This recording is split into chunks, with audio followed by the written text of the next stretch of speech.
into Primarius, so we can push those on up the chain to Feeding America and to our corporate donors. So today we're going to take a look at that partnership with our retailers and the benefit that we see for our pantries. And I'm going to, oh look, there I am, okay. This isn't my strong suit. Okay, I wanted to bring a map of our territory just as a reminder to everyone that we cover these 55 counties, a large portion of the state of Iowa, and we see retail donations in almost every county. We have partners in almost every county. We're getting there. And we have some rural areas that aren't represented yet. We have some bigger metro areas that see more donations maybe than our smaller rural areas, but it's a huge benefit to be partnered with these donors. And for those of you who are retail enabled, that means that you're picking up at your local grocer or Target or Quick Star, Quick Trip, in your area. And so I just want to kind of look at the benefits of that for you and why you're agency enabled. We used to pick up all the retail donations, especially in the metro and around this area in Des Moines, take it back to the food bank, put it on our inventory. If you were picking up your order at our food bank, you would then come in and shop through and pick up what you wanted. We would record it by pounds and it would be attached to your account. Part of our change to the agency enabled came when we went under our first renovation and we could no longer let you come into the warehouse for your own safety. And so we moved to agency enabled, which means that now you have that direct connection to the store. The food gets back to your pantry quicker, it's fresher, and it gets into the hands of your neighbors in need quicker than coming to our warehouse first and then going out. So that was a big shift in 2017, about the time I started with the food bank. It's a quicker response for your retailers too. Once you've got that connection to that store, then you can hear directly from that manager, from that produce manager, department manager, who said, hey, we've got a little extra today. Or could you come back to come and go and pick up a little bit more? You can do that quicker. You can manage that relationship instead of us then going out and getting it and bringing it back. Also, that relationship that you form with that manager, with those department heads, then encourages them to give more. And we see this in stores of all sizes. Once they see the value of you coming in and picking up that product and getting it out to your neighbors, telling your story, telling them who you're serving, who's getting this product, and what it means to your pantry and your neighbors, we see that those stores are continuing to give a little bit more. Maybe what they might have thrown away or just let sit for a while, they're saying, hey, that pantry will use this. We're going to give them a call. And so that relationship is so important for you to have directly with that manager. I'm here to support that. I'm here to help you get your reports in so that we can push them on up the chain to their corporate office. But that relationship you have with your local retailer is so important for that continuation of donations. Yeah, so that's that. Okay, let's move on. I could talk for a while, so I'm going to keep on track. I wanted to share with you our pounds for this fiscal year. So this starts from July 1, 2022 to yesterday.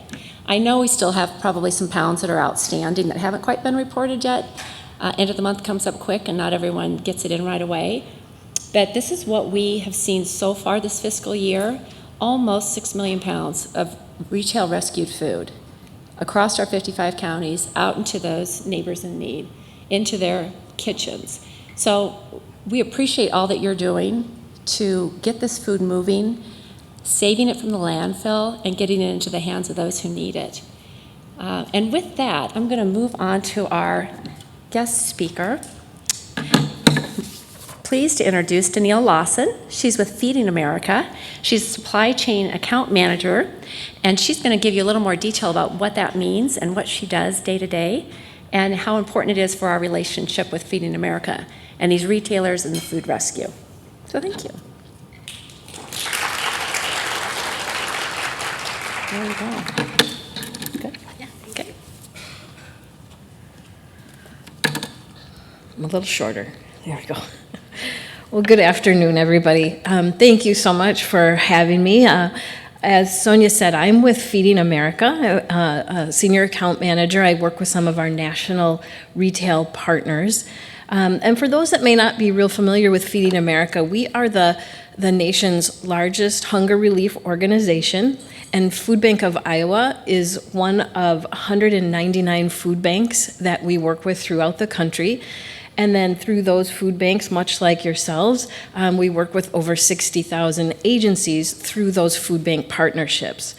So I've been with Feeding America for just 2 years, but prior to that, I was in kind of a combined role of Emily and Sonja. I worked for 9 years at Second Harvest Food Bank of Southern Wisconsin as the food resource manager. So I really enjoyed hearing Emily's tales from the food bank because it brought back a lot of memories for me. Some very fresh still, some that I will never forget. So I say that to just convey to you how much I appreciate and understand really what you do. And my first slide here today is just, again, this is a theme, but thank you. Thank you so much for all that you're doing in your work every day, every time you interact with a neighbor and bring a smile to their face or make their load a little bit lighter. I don't think it can be said too much.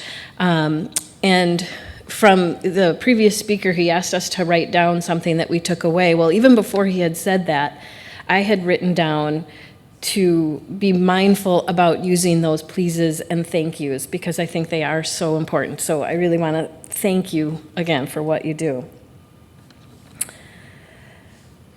So also, I think several speakers today, and including Michelle, have mentioned that this is probably not anything, I'm not telling you anything you don't already know, but I want to give you a little bit more information, in part just to really kind of validate what you're seeing, what you're feeling, what you're hearing from your neighbors that you're serving, and also to quantify that a little bit and to tell you that you are not alone. So right now you can see that obviously inflation is playing a huge factor into the work that you're doing. It's impacting availability and supplies. Inflation, obviously, at least the highest it's been in 40 years plus. Prices at the grocery store have gone up on average 32%. And obviously that more in some cases, as you've seen. I also have put something back that I'm accustomed to purchasing regularly and said, not today. And then budget shortfalls, low-income folks, households spend nearly a third of their budget on food and groceries. So that's a disproportionate amount compared to folks who are not identified as food insecure. There's just less disposable income and more of it goes toward food. I want to make sure I don't miss anything. So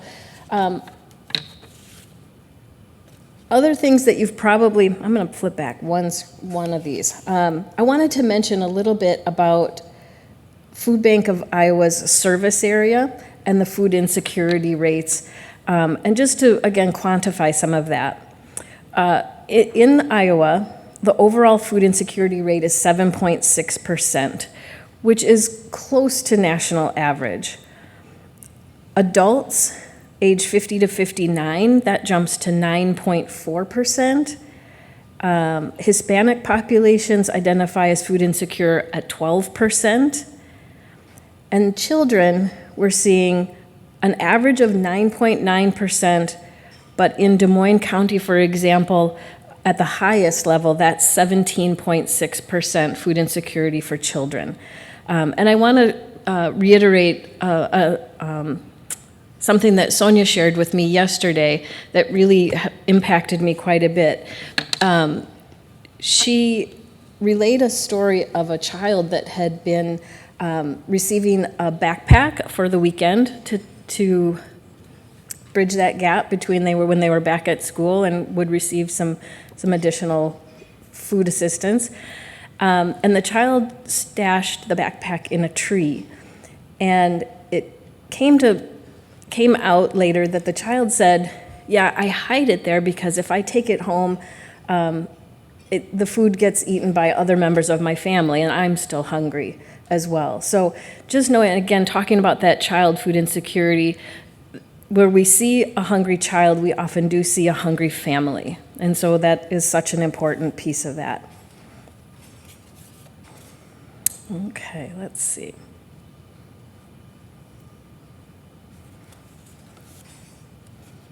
One other statistic I want to share with you is this inflation impact.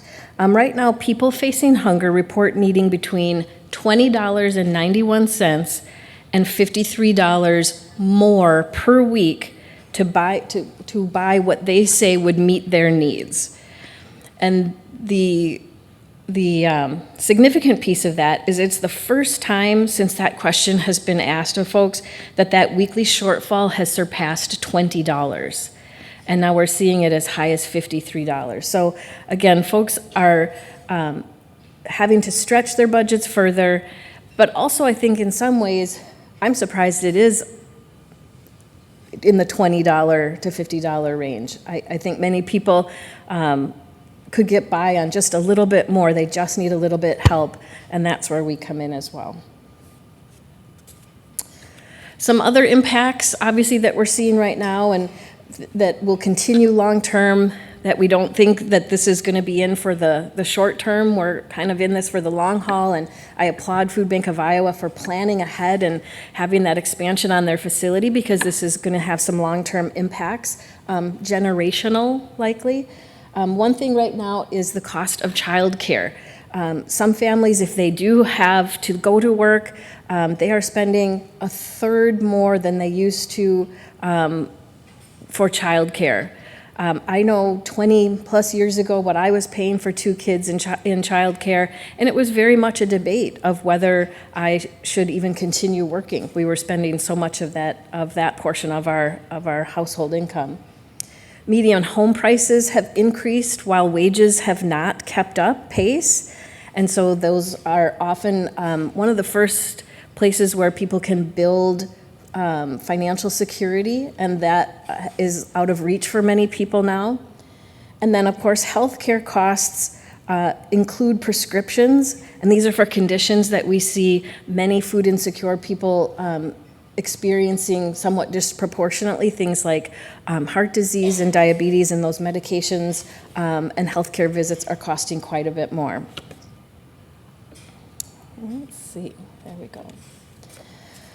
So all that is to say that food banks and food pantries, agencies are not immune to some of these costs as well. We are feeling these effects together, and the cost of purchased food has increased, as Emily said, on average throughout the network of food banks about 40%. And food banks are needing to purchase more foods to make up for increased need. So it's more for more, as you said, yes. So it creates a lot of challenges. Obviously, again, supply shortfalls. Emily gave the example of Barilla. We see this from a lot of our manufacturing partners as well. Companies that used to carry a lot of different seasonal type SKUs or SKUs, things like all the different flavors. I always use Oreos for an example. I don't know why. I think because I was always astounded that you could literally probably get 30 different kinds of Oreos if you wanted, in any configuration of flavors and thicknesses. But manufacturers are no longer producing as many of those seasonal SKUs, and that's a lot of times where we might see some of the donations come through. So there's just less opportunity for supply. You've been to the store, you've seen where the shelves are still not fully stocked sometimes, which decreases what is available for donation as well. They obviously are in the business to sell whatever inventory they do have. And then obviously freight costs are about 20% higher, and we're moving more freight. Again, so these freight costs impact the operation budget that sometimes would be used for food purchases or bringing in additional produce or things like that that maybe are not purchased. They may be donated, but there's just less dollars to move those items as well. I wanted to show you this very busy slide, and I'm not asking anyone to even really be able to read it. It's just sort of an impact slide. There's also a lot of players in this landscape of food rescue, waste minimization, and this is from a slide that the organization ReFed shared recently at the conference they had a couple of weeks ago.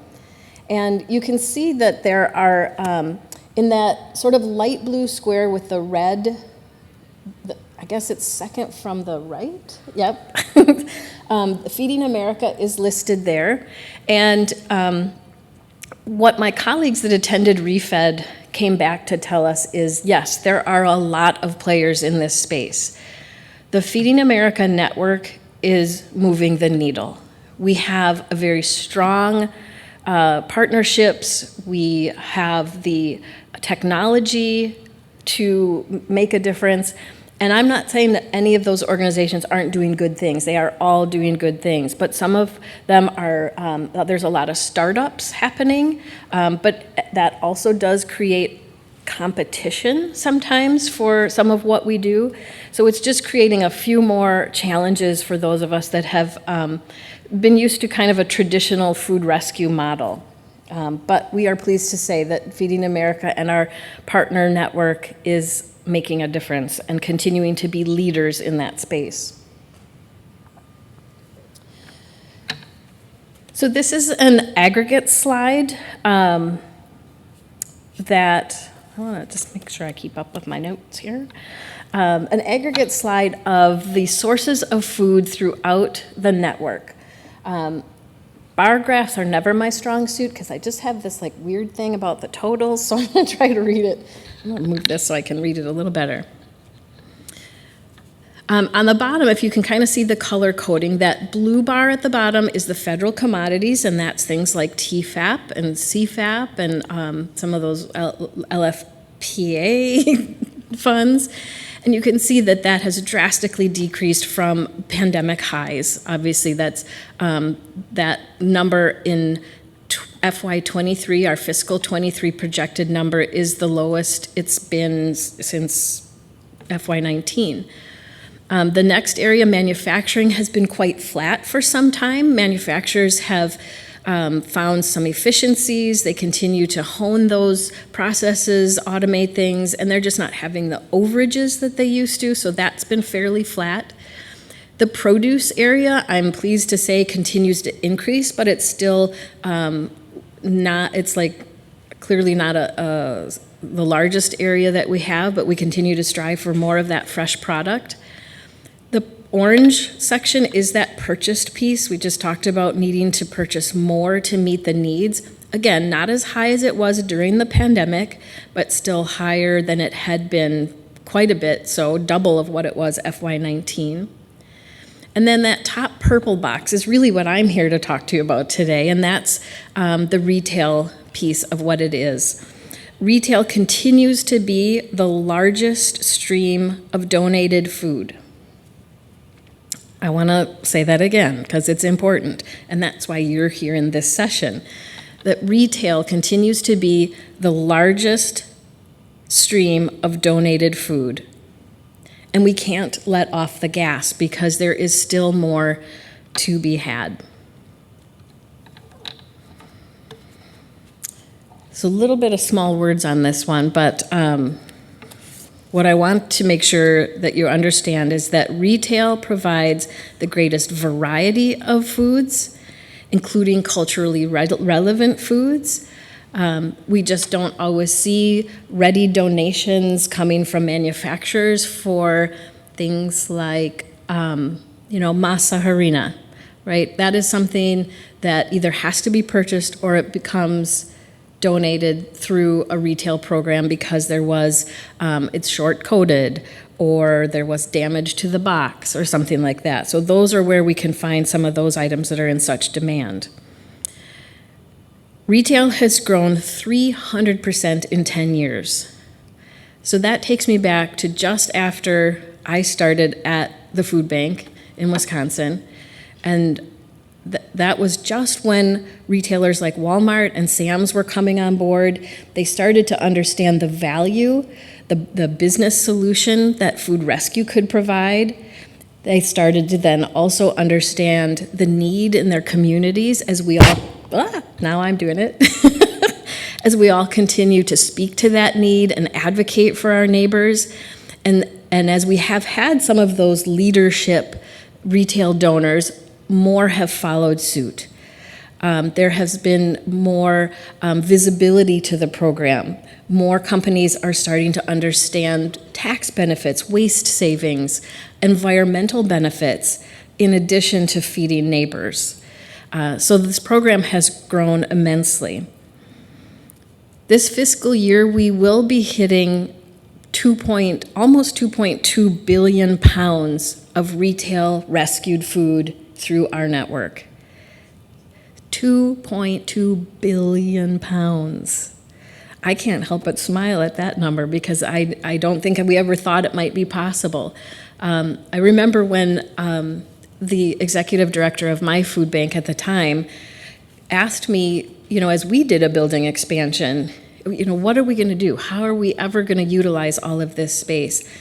And I remember telling him at the time, there is still opportunity out there. I'm hearing too much of things that are still being sent to the landfill. There are too many dumpsters and compost bins being hauled from grocers. There is still 1 billion pounds of additional retail product that we forecast is available if we work together, if we break down barriers, if we help each other figure out ways to rescue more of those pounds.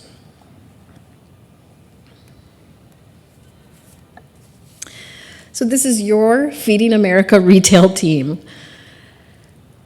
I include this because I want you to see that we are working on your behalf, on behalf of all of the food banks, to continue to build partnerships with some of these national recognizable donors.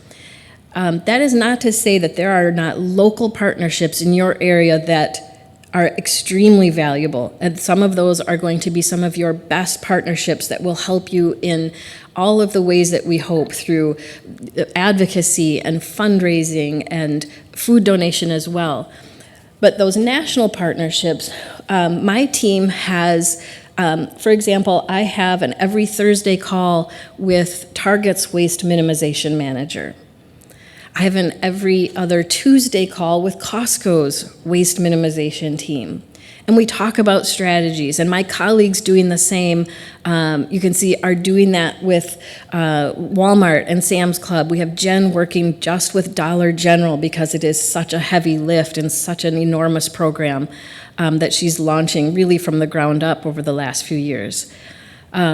I like to think maybe I was invited today because I work with several of our retail accounts that are here in your area that include those national companies like Costco and Target, but also Hy-Vee, Come and Go, Quick Star, Casey's. In fact, I took a picture. I was at my hotel last night and I was at the intersection and I took a picture for my team where there was a Come and Go, a Casey's, and a Quick Trip on Adventureland. And I thought, I can hit 3 birds with 1 stone while I'm here visiting, because I don't have Come and Goes in Wisconsin, and we don't have a whole lot of Casey's, so I was glad to see that. But this is my team, and I am so proud and grateful to be able to work with many of these folks. No, all of them. I don't know why I said many, but all of them are wonderful, and we support each other, and I'm happy to say we exhibit a lot of those wonderful integrity examples that we just heard about. So thank you, team.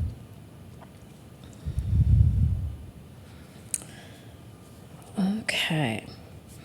So retail rescue and agency enablement. Agencies are a crucial part of our network. You are directly serving neighbors. I currently sit in my home office in Madison. I am not moving 1 pound of food myself out of that office, though I try sometimes to get out and remind myself of why I'm sitting in that office. Opportunities like this today. There are 199 food banks and somewhere between 63,000 and 115,000 grocery retailers. Food banks need to empower or enable agencies to help with this grocery rescue. Food banks cannot do this alone. Even knowing, for example, the humongous service area of Food Bank of Iowa, it is not efficient, it is not possible to continue to go to these grocers that are in further away areas without asking for your support. Local partnerships are vital.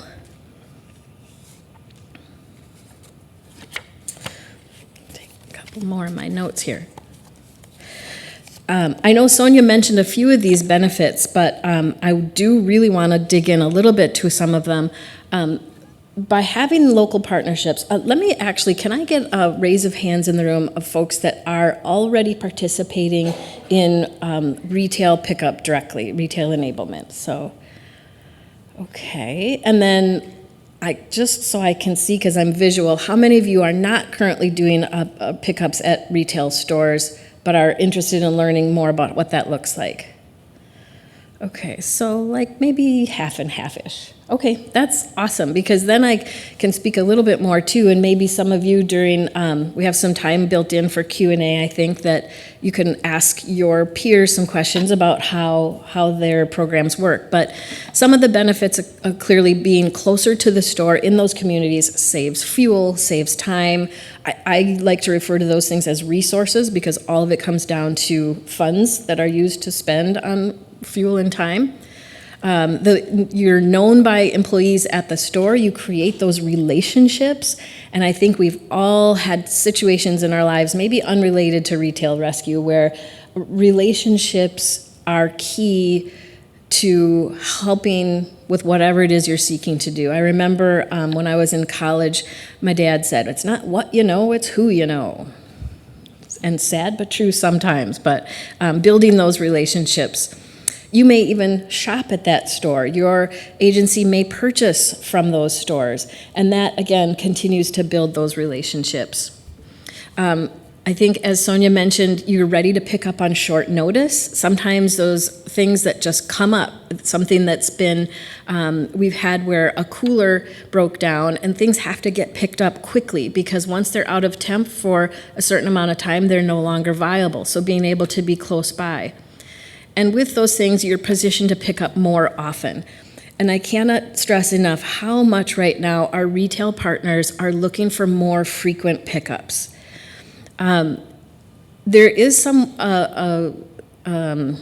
what's the opposite of inverse? There's a relationship of the more frequent pickups, the more overall pounds are donated up to that 6-day mark. Sometimes we see it kind of flatten out a little bit at 6 days, although some retailers would like 7-day pickups.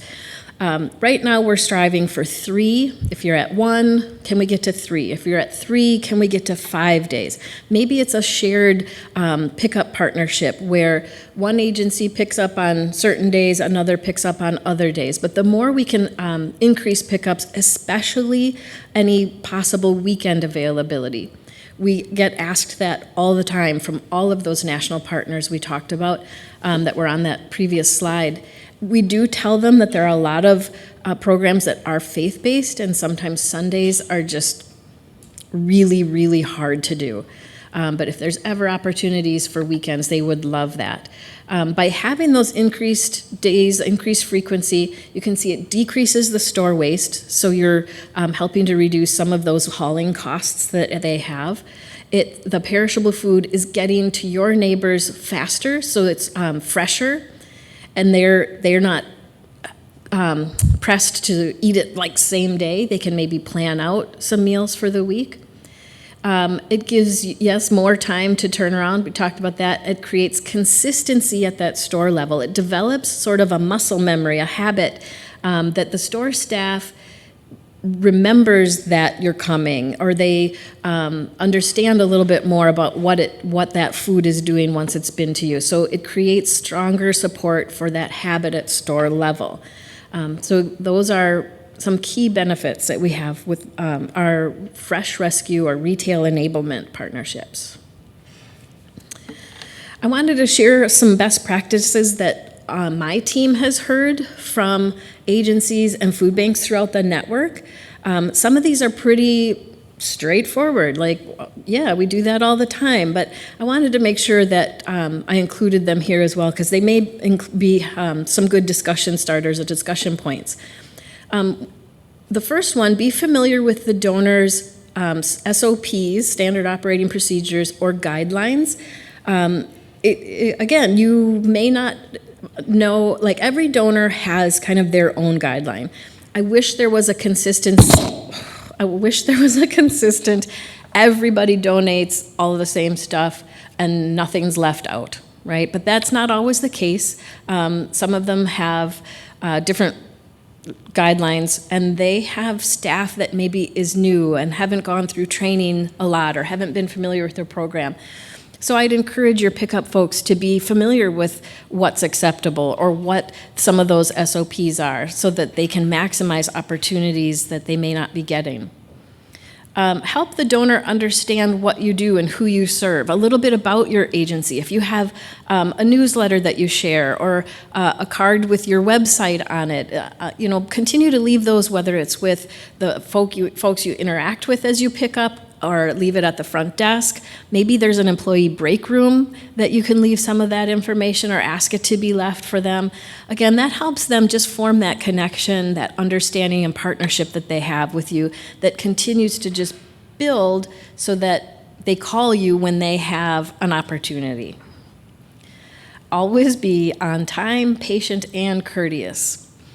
And I put you'd be surprised because I just had last week, there is an agency representative, and I honestly can't even remember where this was, what state, that is no longer allowed to pick up at a particular Target store because that person was having one of those days, apparently, the pickup agency representative, and they released their stress out using some curse words on a receiver. That receiver emailed Target, Target emailed me, and it's now, again, they're looking for a new partner. So if we can practice some of these integrity and civility things, I so appreciated that speaker. So again, just a reminder to always try to be patient. We all have those days. Communication is key. Obviously, any changes to your schedule, if those can be communicated to that store, to Sonja and her team, so that we can be sure that there are other arrangements made if possible. Obviously, holidays are pretty predictable, but you'd be surprised how many retailers don't know that you're closed on 4th of July, if they're not. So just not having them have any surprises. Sometimes we print out that holiday schedule, leave that a couple of times a year, but also vacations or snowbirds or things like that will impact their pickups at any time. They really, really appreciate communication. They can work through almost anything if they know ahead.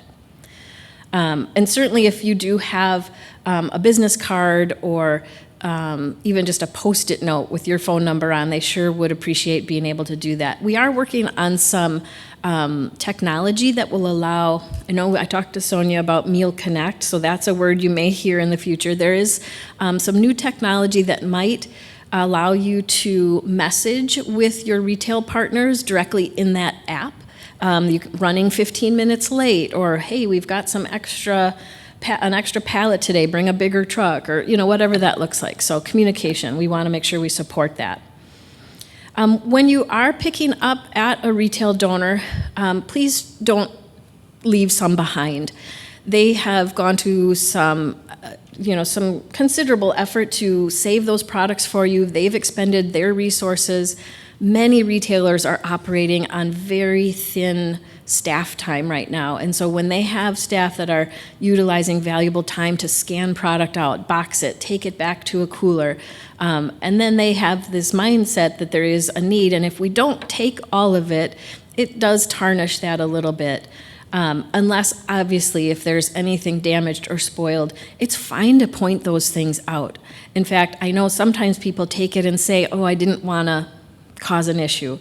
But if you can kindly and politely mention, like, oh, I'm sorry, we just aren't able to accept this, it's open, and so it's not safe for our neighbors, but next time if it's closed, if you have that, we'd be glad to take it. But not expecting that the next agency picking up will just take what you couldn't is just a courteous thing to do. And if you cannot take it all, if there's an unusual day, again, call the food bank, call a neighboring agency, and just see if there can be arrangements made to gather all of that. We already talked about weekend pickups. That fills a gap. Tell the food bank if you're seeing changes or trends that could impact donations.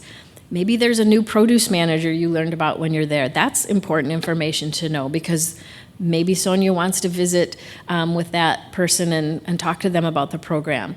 If you're seeing, a number of years ago, I think it was Walmart that instituted a second markdown on certain items, including like milk. All of a sudden, that was going to really impact donations. People were buying more of it, and there was less to donate. Consider wearing a name badge or some logo wear so you're easily identifiable when you're there to pick up. I have heard of situations where non-affiliated organizations go to pick up and a receiver isn't kind of like, okay, here, the food bank's here, and those items aren't necessarily going to people in need. And then also it wastes your time if you go to pick up and there's nothing there for you. So it just, again, it builds that relationship, that familiarity, and it's kind of fun too. I just bought a Food Bank of Iowa shirt, so.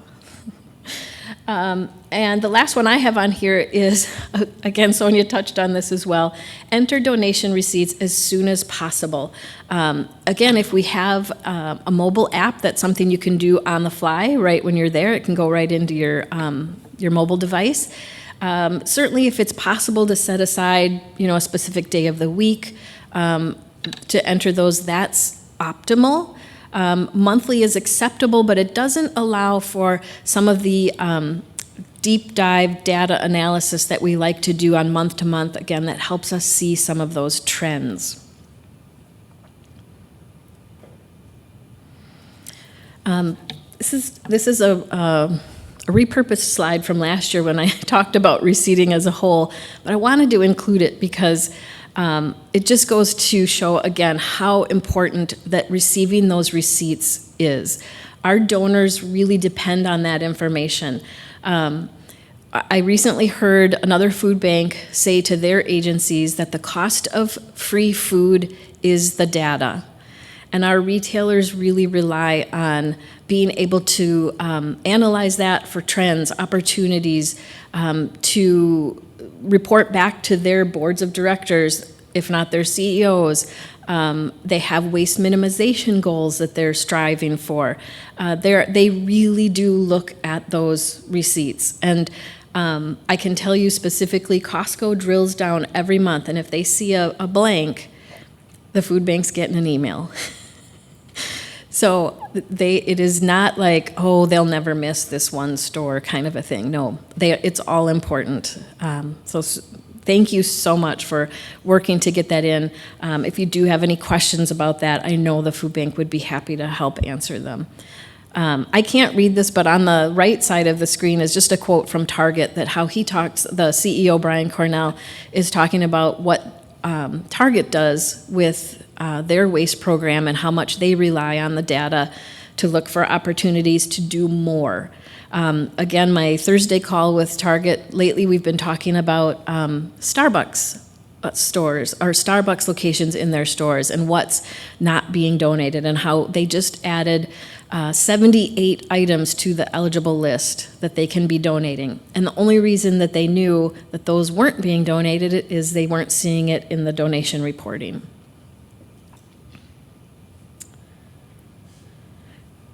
And I think this is my second to last slide. So, and forgive me, this should be an FY24 priority plan, but I wanted to kind of leave you with this piece of it, that Feeding America is working at the national level. And believe me, we talk every day about neighbors, about agencies and partner programs, in addition to the food banks. We are always cognizant, we call it people first, and we are always putting that neighbor in the front of everything that we do. So these are some of our focus areas, the things that we're working on for this next fiscal year, including maximizing our national donor partnerships and network-wide sourcing to excess, sourcing to yes, we call that also, and sharing that, breaking down barriers to sharing. This is going to allow, we're hoping that where there is surplus, it no longer has to be declined by a food bank. It can go to another food bank that maybe has no surplus at all, or maybe has something totally different in surplus, and that we can start helping to create more opportunities for that sharing. Meal Connect, I mentioned, is one of the platforms that we are committed to building and creating more efficiencies around that, making it easier and more available to use.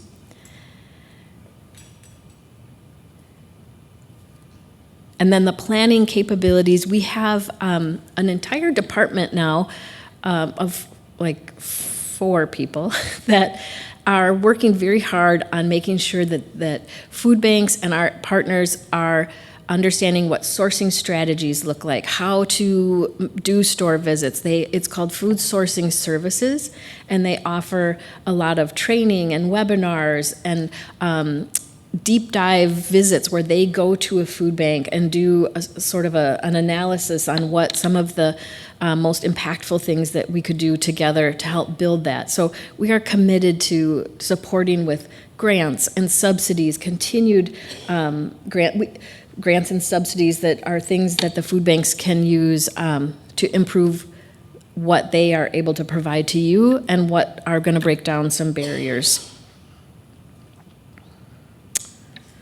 Yeah, this is my contact information.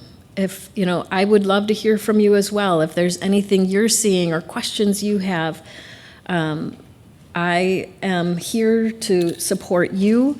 And again, I don't get out as much as I would really like to. So you're the voices that I would want to hear from. Your experiences make a difference, not just for you, but for others in our network. I am certain that what you experience, others do as well. So I welcome certainly any communication. And I know we do have some time for questions. And Sonja, if you wanna come back up, and I guess I'll open the floor. Yeah, if any questions about retail specifically. Yes, and I'll try to repeat the question. Remind me if I don't. Yes, go ahead. Okay, for those of us that are brand new, just starting to get into the world of getting food and access to food, I'm so rural that the only thing I might be able to engage with is Casey's. Is there a number to the waste management? You know what I mean? Is there, I need that process. Yeah, Did you all hear her question? She asked if you're brand new, you haven't had any retail rescue yet, kind of what is the first step? How do we get started with that? Do we just knock on a door of a retail store, or? Do you want to talk specifically about Casey's, or? Why don't you give a general kind of Okay. how your food bank handles that? Yeah, typically, and I understand that we may have many of you who are in a rural area that don't have a lot of opportunity, except for perhaps your local Casey's. And I would say that if you have an idea, if you've got a relationship with somebody and you're saying, hey, I've got a pantry, do you have anything to donate? Give me a call. I'd love to help facilitate that conversation. Casey's is a little unique. I mean, we know they're everywhere, right? We see them everywhere. We're ready for them to come on board. They actually are an account of Danielle's. Our last meeting at their corporate office from Food Bank of Iowa, they're not quite ready. They want to start with a pilot. It will probably be between 5 and 7 stores, I think is what we've heard recently. They're working through some food safety issues, and so we're just anxiously waiting for them. So once that opens up, I mean, that'll be fantastic in Iowa, for sure. Do you have anything you want to add to their story? Yeah, really, if you would approach a local Casey's, they may be very willing to work with you. What the corporate office is wanting to make sure of is that there is consistency around the program, and that they have talked through any potential food safety questions that could come up, specifically around some of the food that would have been held hot and then cooled. We're seeing some additional challenges right now. If you're familiar with your Serve Safe training about the time temperature sensitive items, so if they use time as a control, that's a little more challenging, and they're working through how they would be able to donate, and it's possible they may not.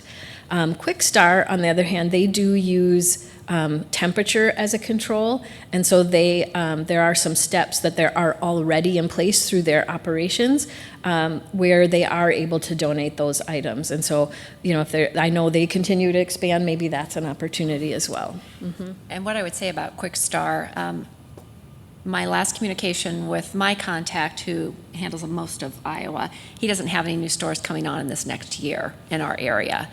But hopefully they're coming.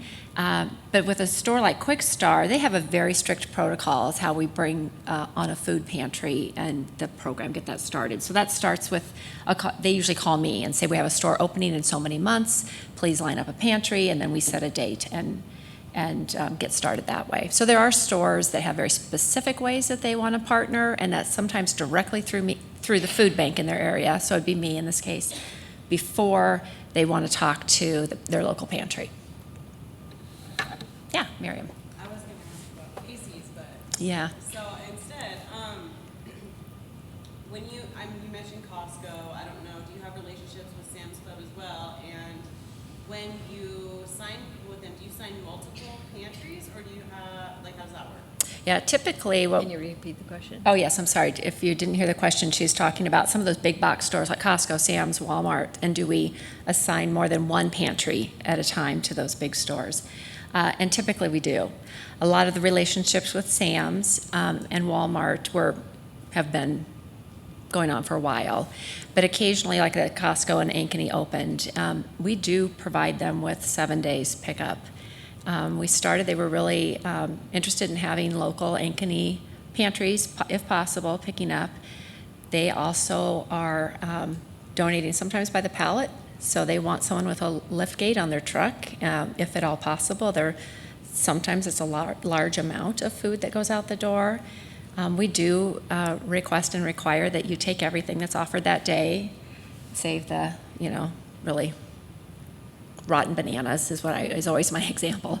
But yeah, typically with a larger store, we do pair with more than one pantry just because of the volume. Yeah. And again, a lot of times that serves the donor as well, because they are often seeking additional pickups. And it's very understandable and realistic that almost no pantry would be able to handle 5 day, much less 7 or 6 day. Right. Yeah. Yeah. Any other questions? Yeah. So if we're going to ask a little Walmart or Fairway or Hy-Vee, do we need to go through you first? Or do we just go to them? And if so, do we go and ask for customer service, or who would we go to start that? I think you're best to probably, we'll Repeat the connect. question. Yes, I'm sorry. Gosh. Her question was, if she has a local Walmart, does she go directly there, or does she get a hold of me, or does she go to customer service? Yes, you would probably want to give me a call first, because I probably have a schedule for that store who's picking up already, what days are being picked up. What if we're a smaller town that doesn't maybe have anybody there already? Let's talk. Yeah, for sure. Yeah. But I'm happy to facilitate those. I mean, like Fairway's our local grocers, here in Iowa, and I'm in communication with their food waste and communications person, and so she and I have calls, and she'll say, okay, who do we have here? I've got a new store opening. What are we going to do there? So she's reaching out to me to get those relationships set up. You might be the perfect partner.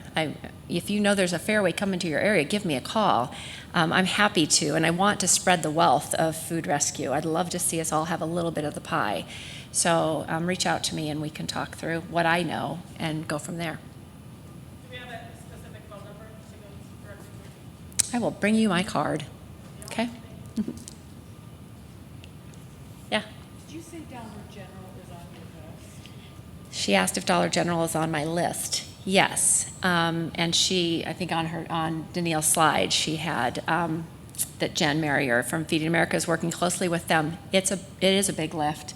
They have a lot of stores. You probably see them. We're just getting one in Runnels. In Runnels, okay. So this is how I'm engaged with that process. Very specific guidelines. I am contacted by Jen at Feeding America, who says, here's the region in Iowa that's coming on. Doesn't necessarily match my specific, maybe region 1, 2, 3, 4, and 5. But here's the area that's coming on. This is their district manager. I reach out to that district manager. We set time to meet with those store managers. I don't go directly to the store. I have to go through district manager. So they're very specific steps. So we can't just walk in the door on that one either if you have a Dollar General in your area, because there's a specific way it has to go according to their guidelines. So we follow their directive on that. Okay, then can I have a card? Yeah, you can all have a card. Got a card for everybody. Yep. Yes. Yes. Feeding America, you have some wonderful advertising that's out there, and people are associating that. We could really use in the pantries something maybe not as big as like the Food Bank of Iowa banners, but something that lets people know that, hey, we're part of Feeding America, because, you know, we give a lot of tours of our pantry, and that way when people are going through the line and it says, can you round up to the next dollar, they're going to realize we're part of that. Yeah, so the gentleman mentioned that having that association, that partnership, visibility, awareness around Feeding America, because there has been so much more visibility of food insecurity and the work that our network does, that it would be good to be associated together and have the ability to tell that story. I will mention one thing. So for example, right now, Hy-Vee is working on their 100 million meals. What's the last word? It starts with a C. Challenge. Thank you. I keep wanting to say campaign, and that's not wrong because it's a challenge. 100 Million Meals Challenge, and that's through their partnership with Indy Racing. And there's a lot of advertising around that. Feeding America is on their race car, but when a consumer goes to that QR code or the website to donate, please know that those funds will be coming to the zip codes from which those donations were made. So we help build those partnerships. Now, to your point, sir, there isn't a mention of your pantry on that. So we want to make sure that there is that awareness as well. And I would defer to the food bank team to say, you know, are there resources, grants, continued retail, agency enablement grants or things like that, that funding could be made to have banners or stickers, or how exactly might that? Yes, I'm getting a sign from the back corner that says, yes, we are going to think on that. I think it's a great idea, and there's a lot of things we would say, like Food Bank of Iowa, Feeding America. So it links you up not only to Feeding America, but your local Feeding America affiliate. So I think we can certainly work on that, and that's a fantastic idea. Yeah. I'm sorry we're going to have to wrap up there. We've got a line forming in the hallway. We do. It's time to move on to your next session. So thank you. Thank you so much. Thank you to Danielle Lawson for being here. And